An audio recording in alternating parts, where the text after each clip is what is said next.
Hey guys, and welcome back to my channel. I hope you're having an amazing day. Mine has been great so far. It is a busy day of filming and editing and lots of work for me today. So I'm gonna try something new today. I'm gonna try to speak a little bit slower because some people mentioned that I speak way too fast in my videos and it sounds like I don't breathe. But for those of you out there who've been watching me for a while know that this is just the way I speak, and I actually speak pretty fast outside of YouTube as well. I speak fast all the time in my normal everyday life. And the funny thing is that I actually know that some people also listen to their YouTube videos in 1.5 or 2 times speed, so I don't know. Maybe slow down my videos if it's too fast for you, but I'm gonna try to speak slower in this video, and you guys let me know if you prefer this speed or if you would just rather me go back to my normal speaking speed. But without further ado, less of that tangent, let's just jump right into today's video. You guys saw by the title already, today is going to be a little review for my Dior Oblique sneakers. Probably should have tied these up a little bit cuter. Let me go tie them up and I'll be right back to show you guys what they look like. Okay, we're back and the sneakers are all cleaned up and tied up now, so I guess a little bit more presentable for you guys.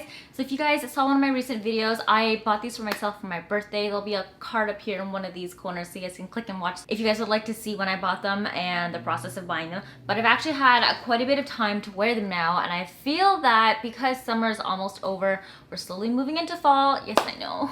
The warm weather's gonna go soon, and in is gonna come all the fall autumn leaves. Can't fault it though. I do love fall leaves. They are very beautiful, and I'm looking forward to drinking all of my hot chocolate again. I'm not a pumpkin spice girl. I'm definitely a chocolate girl, but I digress.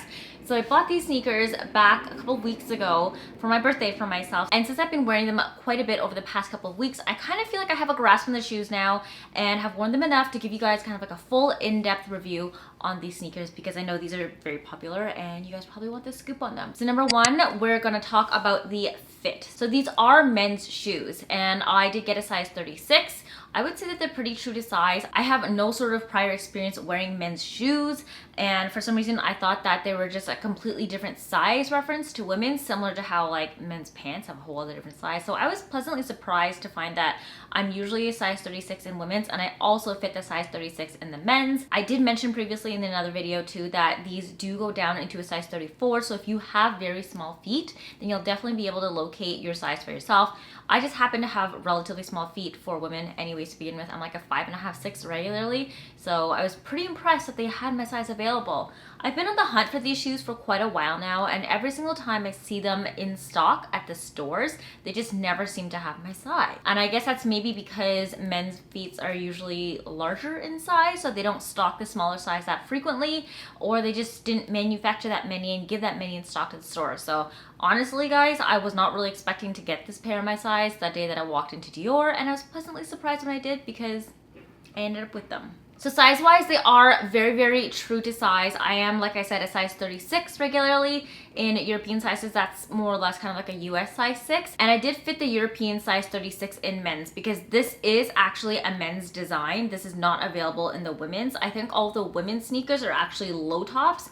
It's the men's one that have the high top. So that's something to note. If you guys are going into the store, you will not find this in the women's side, but just plot over to the men's side and somebody is bound to help you. This is a very popular design for a women's right now anyway, so I wouldn't be surprised if the essays are already familiar with pulling this out for women's. It shouldn't be a big deal for them, and like, who cares honestly if you're wearing men's or women's shoes, as long as you like them, they fit you and they look cute, whatever. So I got these in the men's 36. They fit pretty well. Overall, the only issue I would say is that they are a little bit wide at the top here, where the two balls of the top of your feet fit into, purely because I think men's feet are designed a little bit wider in general compared to women's. Everything is pretty well fitted compared to my normal size 36 shoes. It is a little bit looser around the ankle, but it's not a big deal if you tie it nice and tight at the top. And it's definitely not designed in the way that when you tie it super tight to the top, it gets like really tight and looks like squished in like this. I know some of my Converse sneakers, I've had to do that before to get them really tight, and it just makes me look like I have clown feet, because then this is super flat and this area is like super wide, but you don't have any sort of issues with these sneakers when it comes to tying them tight. I actually kind of also like them a little bit more on a relaxed fit, because then it's easier to walk around in, and we'll chat about why in a little bit because that comes to the material of the shoe. But overall, Fit wise, it's pretty true to size and I'm pretty happy with that. So if you guys are interested in these shoes and you don't have the opportunity to go into the store to try it on, you definitely could just pop online and order your size and more or less expect it to fit you. So like I said, we're gonna chat about the material now because that's gonna also affect the fit of the shoe. The shoe overall, I don't know what this material is called, but it's like a very thick plastic. It actually reminds me of hospital tape, and I only know this because my mom is a nurse and we have a ton of hospital tape at home and I know what it feels like. But that's what it feels like. It's like this strange plasticky weave hospital tape, and all over through the top is this kind of like plastic material here. The rest of the shoe at the base is rubber. There's a foot cap that is also rubber. The sole is rubber, and then there are silver grommets all the way down here for the lacing and some ventilation holes on the inside with silver grommets. On the outside, it has perforated ventilation holes within the rubber here. The back of the shoe has a piece of rubber going up to the top, and this is, I guess, the pull tab for the shoe. This is also rubber, and the overall whole shoe is more or less white, as you guys can see.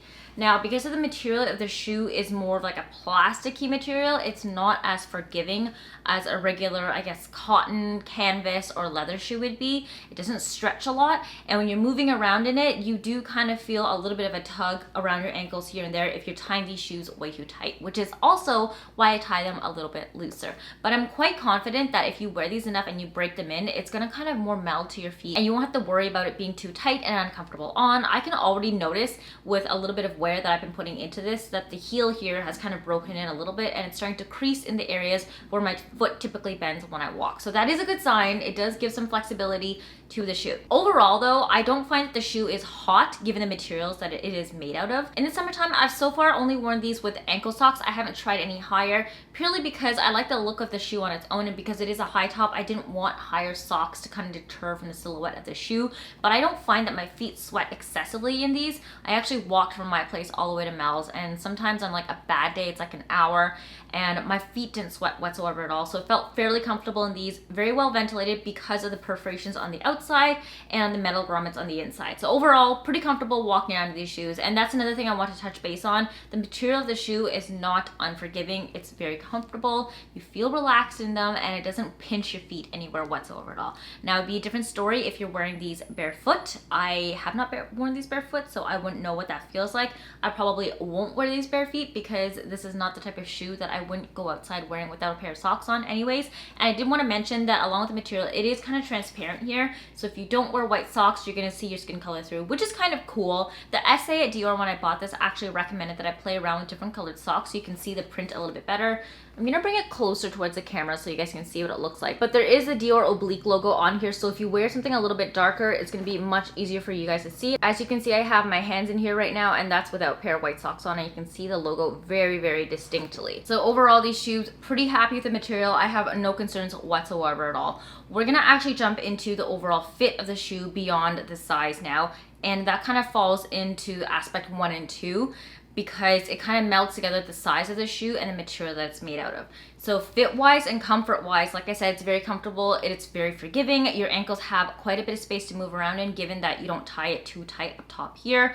And it's pretty flexible of the shoe overall, because I didn't really get that many blisters. The base on the inside, the insole is relatively cushy. It just says Dior in here, nothing crazy. And when you put your hands into it, it's pretty squishy. For a designer shoe, I was pleasantly surprised because I have a lot of designer shoes and a lot of them don't really put the time and care into designing a sole that is comfortable for your feet. And that is like a really big gripe that I have when it comes to designer shoes. You're spending so much money on them, why are they not comfortable? And a lot of the shoes that I have literally are just evening shoes that I take off after I come home because I'm not gonna wear them to go out all day, running my errands, going to events all day long. So yeah, quite happy that these shoes are relatively comfortable. I don't have any pinching or blisters anywhere on the shoe besides the heel. And it's surprisingly only on the right side. It doesn't also affect me on the left side. I don't know why. Don't ask. It's maybe just the way my feet are. I do usually find that my left foot though is bigger than my right foot, so it's a little bit strange. So where the heel bites in for me is where it curves right here above the ankle. So right in this spot.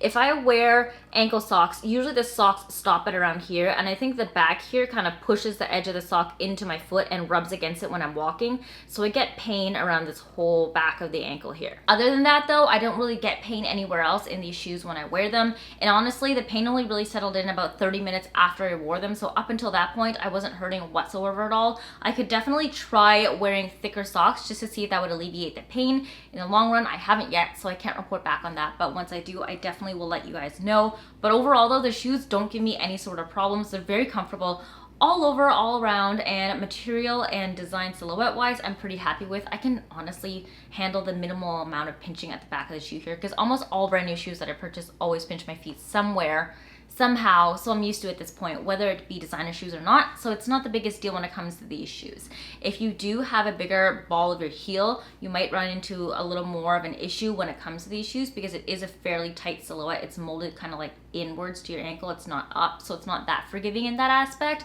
But definitely try on the shoes before you purchase them if you can, in your size, and kind of walk around inside to figure out whether or not you like how it fits and if it's comfortable on your foot. So moving on to aspect number 3, and it's going to be the color of these shoes. So I went into this knowing that I wanted the white, because I've seen the white on a couple of other girls on Instagram, and it just looks so chic and perfect and very clean. I have this affinity towards white sneakers, and I can't help myself. There is the exact same design in, I can't remember if it's the black or the navy, where I believe the logo is a darker shade. And although it's really, really cute, overall the shoe itself is still pretty white. So if you're gonna get that dirty, I don't know what changes, because this material is fairly easy to clean. You kind of just wipe it off. I would actually be more concerned about the shoe cap, the soles, the laces, and the plastic kind of material lining the side of the shoe, because that's a little bit trickier to clean when it comes to white shoes. So I wasn't too butthurt on the fact that these shoes were gonna get dirty, because I mean, it is a pair of white shoes. White shoes are gonna get dirty regardless, so you cannot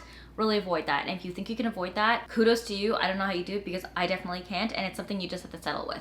That being said though, I've worn them quite a bit already, and the only real dirtiness that I've so far noticed is on the sole. So you can see how dark the sole is, and these were pristine white when I first bought them, compared to the side of the shoe, and the shoe is fairly clean on this side. As you can see, the sole is quite dirty. I only really notice the sole dirty when I lift my foot up like this. Otherwise, you don't really see it when your foot is flat down. The only other space or place that you would see a dirty sole is maybe on the front here when it kicks up a little bit, and on the back if you are the type of person that drags your feet and you start to like wear in this back. I'm definitely that person, so I have to be very careful when I'm wearing these shoes, because I do not want to degrade the back of this shoe and completely damage it. That would be the worst thing in the world. The only other color damage, I guess color damage or color transference I really notice is on the inside of the shoes. I'll have to get in nice and close to show you guys this. There'll be a cutout on the side here or there of what the inside of the shoe looks like. But the inside top of the tongue here, and actually the rim all the way around the back of the shoe, has some dark brown kind of like grayish stains, and I honestly just attribute that to the shoe rubbing onto my skin when I'm wearing them. Surprisingly, I don't get any blisters whatsoever at all with these top hems right here rubbing into my feet. It doesn't cut, it doesn't hurt. I have shoes that actually go up to my feet there, when they rub enough, they really give me lots of cuts, lacerations, and blisters. These ones don't, which I really like. But I guess with the constant rubbing, and I also did wear this when I was like almost 40 degrees outside and I was sweating, I'm pretty sure any sort of like dead skin cells transferred off of myself onto the shoe. I know it sounds super disgusting, guys, but I just want to be real here as much as possible with you, so you know what to expect when it comes to buying these shoes. But I do have a little bit of dirtiness on the inside rim and on the tongue of the shoe, and that's not really something that you have to worry about, because people aren't going to really see that when you wear it out. They just see the exterior of the shoe. If it really bothers you, you can obviously clean it off when you get home afterwards, but to me, it doesn't bother me anyway at all. The back pull tab here also has a very, very slight beige mark on the back where it hits my leg, but overall, I don't really have an issue with the shoe. The one thing I do want to notice in regards to color changes and whether or not the shoe gets dirty over time is that the SA did note to me in store before I purchased this, is that due to the material here, over time it will start to yellow and fade a little bit. And that's just the nature of this material in general. I'm not too worried about that. I think that just gives the shoe a little bit more character, a little bit more lived in, aged look, and I'm totally fine with that. All of the other shoes that I own already are quite dirty on their own, and I don't think it's physically possible to keep your shoes pristine, white, and clean unless you're a clean freak and wash them down every single time you come home. So it's to be expected, and I'm okay with that. Honestly, as long as I don't get some like major stains on this, like a huge black gash of Sharpie, knock on wood, because watch this happen to me after this video within a few days time, I'm pretty happy with these shoes overall. So I think next we're gonna chat about the price, and I think we're now on aspect number 5. Ooh, I might be wrong. I'll have to fix this in editing and determine which aspect we're on. But price wise, these pair of sneakers are not cheap. I'll be very frank and transparent about that. They are not your cheap sneakers. I even consider $200 New Balance sneakers expensive, but these are like off the rails expensive. I would not justify anybody paying for these sneakers unless you guys have disposable income. For myself, me and Peter right now, we're currently saving up for a house, and the only reason I bought these sneakers was A, for a birthday present for myself, and also B, I haven't really bought anything designer in quite a while, so I felt like for myself that justified it. Take care of your finances before you start buying expensive things like this. Be smart about your money, guys.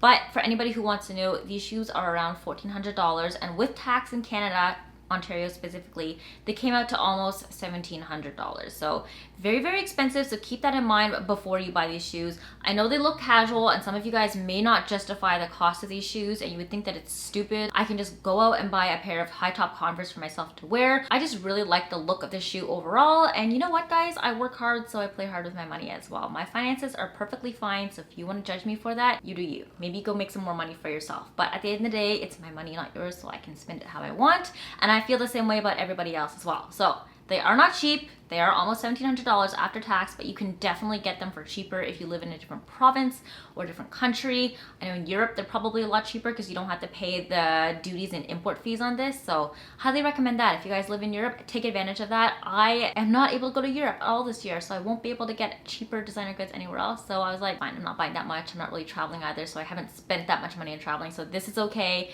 And it's probably going to be my like maybe one of two or like even one of one designer purchases for the entire year of 2020, because as we all know, 2020 has been a shit show so far. So you deserve it. The very last thing I was going to touch on is aspect number 6, was the overall packaging of these shoes. So when these actually got packaged up for me, because I tried them on in store, they come in a singular dust bag. It's like a nice dark blue dust bag. I'm not going to pull it out right now because we're chatting about the shoes, not necessarily the packaging, but I know some people will be curious about this.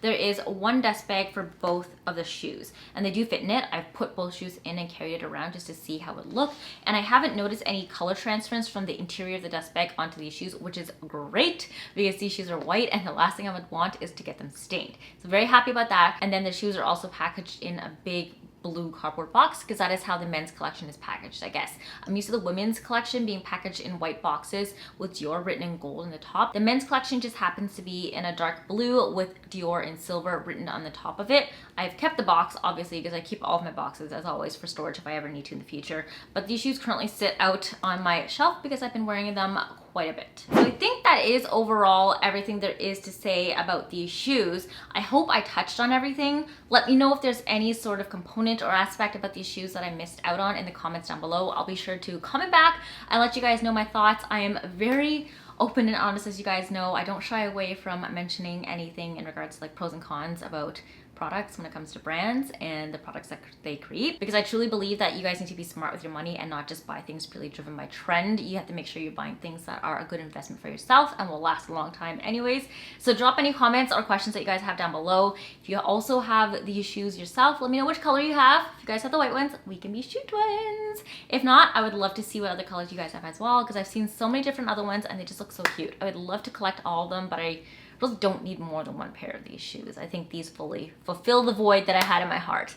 But I hope you guys enjoyed this video today. If you guys would love to see more videos from me, make sure you subscribe and join the family. And also remember to give this video a big thumbs up so that I know you guys enjoy videos like these and I'll keep producing them. Otherwise, if you want to see me more regularly, I post on Instagram and TikTok like almost every single day. My Instagram handle is right here. Also, the exact same handle for Twitter. If you guys want to check me out there, we can have some conversations. I love chatting with you guys. So much fun. But if you guys want to see me on TikTok, my handle is right here. And that's just more where I post some fun videos, outfit transformations, that sort of thing. And also same username for my Poshmark as well, if you guys would like to shop my closet. But other than that, I hope you guys enjoyed this video. Have an amazing day, and I will see you next time.